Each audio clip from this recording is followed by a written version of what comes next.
Let me guess, you're following all of the marketing gurus' advice and using their templates and their content style, but you are still not getting their results. Today, let's talk about the hidden trap of copy-paste marketing. Let's get right into it.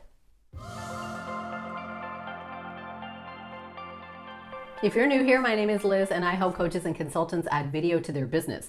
Be sure to subscribe so that you never miss any of my content. Now, I know that since the pandemic, many of us have opened online businesses. And in order to do that, we've been trying to get ideas and inspiration from what others are doing out there, in our niches especially.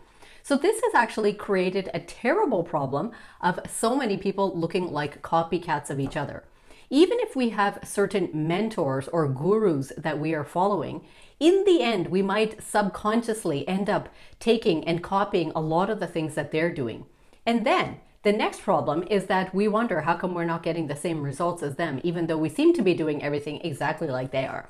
So this is actually a bigger problem than you might assume. So in today's video, we're talking about what are the traps that we fall into when it comes to this kind of subliminal copy-paste behavior, and what we can do to get out of it. Let's jump right into it. Now, one thing to remember is that the clone effect is very real. If you spend 10 minutes scrolling on Instagram, you'll notice that within a certain industry or niche, a lot of the content might start looking the same.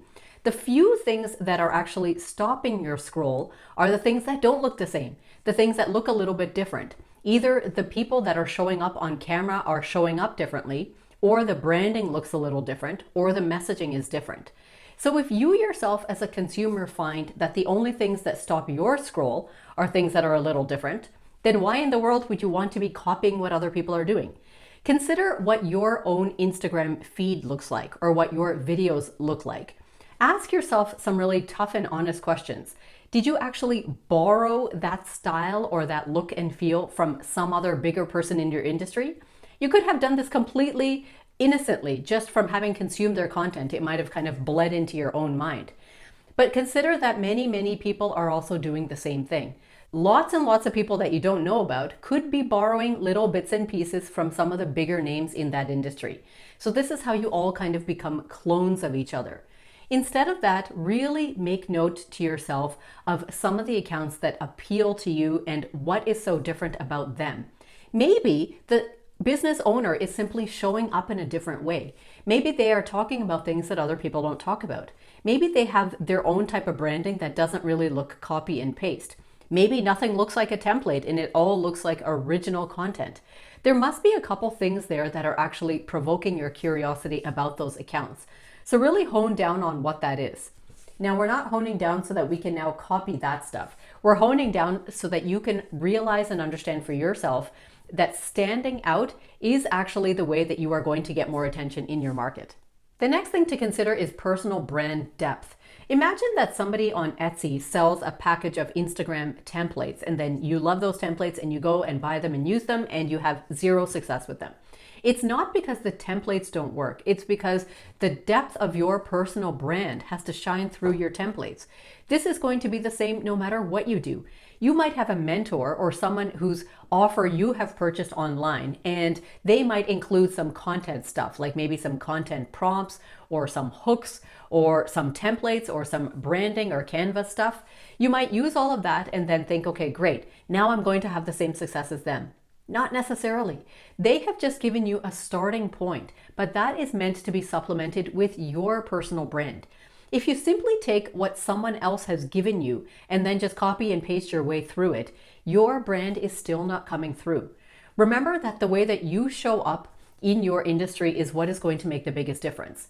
Your audience does not necessarily care as much about the look and feel of your brand as much as they care about the messaging around it. So you and your competitors and the people that you are all following in your niche, you might all have exactly the same looking Instagram feed. But if your messaging does not come a little bit more authentically from you and show what is different about you and all of these other people, then it's always going to fall flat. Remember that the audience that follows that bigger name in your industry, they fell in love with them, not with their templates. So if you borrow their templates, then it's not really going to create the same level of success for you. So that bigger name in your industry has spent time and energy thinking about what they really want their personal brand to mean and how they want their audience to feel when they interact with their brand. They have created messaging accordingly. The templates, that was literally just icing on the cake. So in the same way, think about everything that comes behind your brand. What else can you put out there? How else can you connect on a personal level with your audience? When you do that, combined with whatever templates you choose, that's where you're going to start seeing success. Now, engagement comparison is also a real pitfall. You might see somebody in your industry who posts something and gets 1,000 likes on it within a couple minutes, and then you post something similar and it just gets 4 or 5 likes and a bunch of yawns. So the reason for that is because they have built up that connection with their audience. They've spent time understanding the algorithm and understanding what it is that their specific audience wants. Just because you are in the same industry or in the same niche as a bigger name does not necessarily mean that you have the same audience. So be careful about thinking like that. Their audience might be a very, very specific avatar, and your avatar could be a little bit different. Maybe your avatar likes different types of content despite the fact that they're in the same niche. Imagine if you and me both like to wear red jackets and we go to a store that sells red jackets. Fine. Up until that point, you and me are the same. But what if you like red wool jackets that just come up to your hip? And what if I like a red trench coat that goes right down to my knees? That's just a little preference. What if I want a coat that I can run around with and do my errands all day, whereas you just want a coat that you can wear when you're going to a fancy event? What if I hate taking my coats for dry cleaning and I want something that can just be thrown into the washing machine, whereas you have more income and you send out your stuff for dry cleaning all the time? So I hope you understand there's all sorts of nuances to every single type of client. Just because we might be interested in similar products and similar people in our industries doesn't mean that every single thing about us and our preferences are the same. So similarly, people in your audience out there are putting out things, they might be getting a ton of engagement on it, and it could be because they're serving their audience specifically. So in that way, you just want to look and see what other people are doing, and then spend that time, again, having that connection with your audience. Test out different things, put out as much content as you can, because that way you can see what really is a hit or what's really a flop with your audience. Another way you can avoid copy-paste marketing is by using this concept of pattern interrupts. Now, this entire term really became popular with the rise of social media because we're trying to think about how we can stop people scroll and have them stop and look at your content for more than 3 seconds. So this means that you really need to do a lot of market research. And when I say market research in this context, I'm not specifically just talking about the client avatar. I'm talking about what's happening in your market and in your niche. You might notice that a lot of the people in your niche post a similar look and feel. If that's the case, then see how you can be a little bit different. How can you post something that doesn't look like all of that stuff?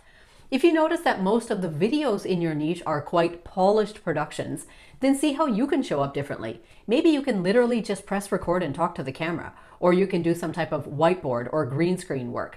Something that's a little bit different from what's already out there. This is how you're going to disrupt or interrupt the pattern that people fall into when they are just scrolling. They will be seeing things that all look similar cut and paste type of feel to it. And then you are going to all of a sudden come in front of them looking and feeling very different. Now remember, doing this takes courage. You have to be brave to do this because it is so much easier just to go with the flow and go with the masses and do what everyone else is doing. But if you do that, you are swimming in a very big ocean, my friend.